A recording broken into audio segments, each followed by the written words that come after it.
En este pequeño vídeo vamos a ver el ejercicio 3 del examen de mayo de 2024. El vídeo tutorial es primero para entender cómo identificamos los distintos elementos del circuito, cómo podemos obtener otros esquemas de ese mismo circuito que nos ayuden a entenderlo y a analizarlo más fácilmente y explicar cómo se obtiene la solución.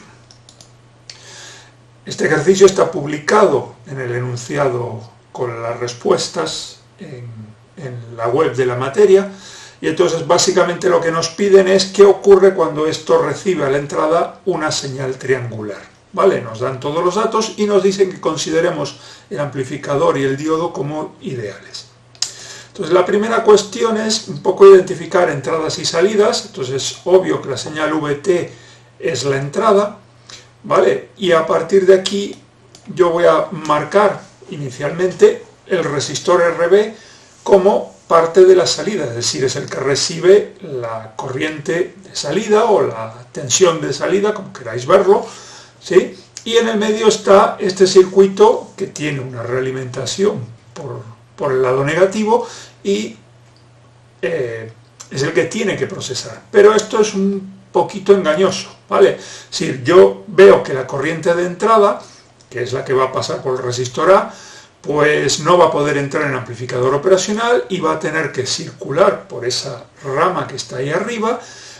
Puede pasar y entrar por el diodo, porque el sentido es bueno, es decir, la unión PN lo permite ese paso de corriente, pero luego también hay una parte que tiene que salir porque tiene que actuar en el resistor RB para generar la tensión de salida VO. Y como digo, esto es un poquito, en principio, engañoso. ¿Por qué? Porque en realidad, si nos fijamos en el circuito, podemos detectar que aquí hay un nudo que está justo a la entrada, que realmente es el mismo nudo que está en el ánodo del diodo y es el mismo nudo que está en el resistor B. Es decir, que este lazo de realimentación que tenemos aquí realmente, bueno, pues no es un lazo de realimentación, sino que es un nudo. Y eso nos permitiría mover un poco y volver a colocar los elementos de manera distinta y a lo mejor encontrar una manera más sencilla de analizarlo. Entonces, lo que vamos a hacer es un poco empezar a volver a dibujarlo. Entonces, mi primera intención es pasar este resistor RB a la entrada. Es exactamente el mismo circuito, lo único que he hecho es mover el resistor RB, ¿vale? Y he dejado la tensión de salida VO donde estaba, pero eso también es un poquito engañoso porque, claro, VO realmente es más evidente si la pongo asociada al resistor RB. Entonces, bueno, pues me he armado este otro esquema que es con el que luego trabajaré.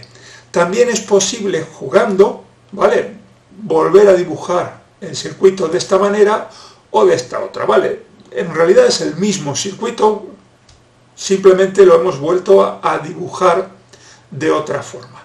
Bien, volviendo al circuito que parece más coherente para analizar, vemos que ahora la entrada está formada por ese divisor resistivo de RA-RB que aplica tensión, ¿vale?, a la entrada de este operacional, en la entrada no inversora. La entrada no inversora, perdón, es la que está conectada a cero, la inversora es la que aplicamos la señal de entrada y tenemos un lazo de realimentación que lo conforma el diodo D. Claro, el diodo D, si conduce, y es ideal, nos va a crear un seguidor, pero si no conduce, va a crear un lazo abierto y va a ocurrir otra cosa. Entonces, empecemos analizando qué ocurre si la tensión de entrada es mayor que cero. Bueno, pues en principio va a aparecer una corriente, que yo entiendo que va a ser en ese sentido por RA, y va a provocar que aparezca corriente por RB y una caída de tensión en el resistor A, y la caída de tensión en el resistor B va a ser la tensión de salida VO. Esa corriente RA también va a dar lugar a una corriente por el diodo D, que en este caso sí está conduciendo, y el diodo es ideal, pues va a provocar un cortocircuito, con lo cual nos va a convertir de alguna manera el amplificador operacional en un seguidor. Pero claro, eso implica que va a estar siguiendo la tensión que aparece en la entrada no inversora. Y como aquí la diferencia de potencial va a tender a cero, eso va a implicar que la tensión VO va a ser cero. Y eso implica también que no vamos a tener corriente por RB, porque toda la corriente que entra por RA se va a ir por el diodo para que la tensión se haga cero en RB. Por lo tanto, cuando la tensión de entrada es positiva, la tensión de salida VO va a ser cero. Ahora, en el siguiente caso en que la tensión de entrada sea negativa, es decir, menor que cero, bueno, pues vamos a tener un sentido inverso de circulación de las corrientes por RA y por RB.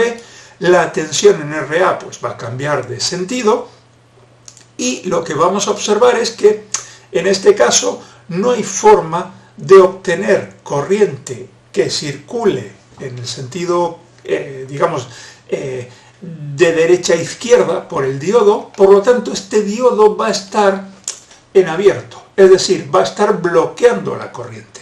Por lo tanto, mi amplificador operacional no va a estar realimentado, ¿vale? Y tampoco va a haber corrientes ni entrando ni saliendo por él. Eso implica, ¿vale?, que el par de resistores va a ser un divisor resistivo puro y la tensión VO va a corresponder a la tensión que aparecería en el resistor RB. Por lo tanto, en este caso, ¿vale?, hay que hacer la ecuación del divisor resistivo y calcular en función de la entrada, que es la tensión negativa. Vale, espero que con estas pistas os valga, ¿vale?, para encontrar cómo se resuelve el ejercicio, que tenéis la respuesta, ya digo, publicada en la web de la materia. Si queréis más píldoras y video tutoriales, están en esta dirección web, ¿vale? Gracias por ver esto y nos vemos en la siguiente píldora.